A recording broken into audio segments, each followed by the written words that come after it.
Grade 1 at Sulab. Magandang umaga mga kaklase at mga guro. Ako po si Arjen Sky Calvoti.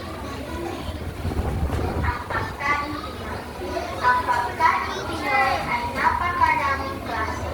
Bawat probinsya ay may kanyang-kanyang klase ng puno na itinuro rin sa atin ng mga bansang sumakop sa ating bansa.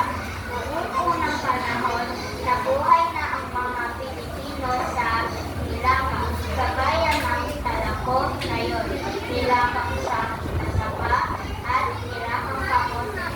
At ngayon, nakikita natin palaki at binibigyan natin pansin at binibigyan natin ng pampasarap lalo. At nakakagawa na tayo ng turon, maruya at panakyu.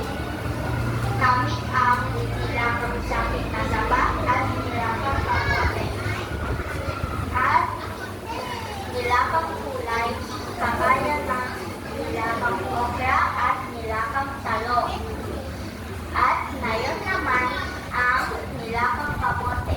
Sasawsaw mo lang sa asukal o ipapakuluan mo sa may asukal at lagyan mo lang ng margarine. At meron na tayong tinatamisan na kamote.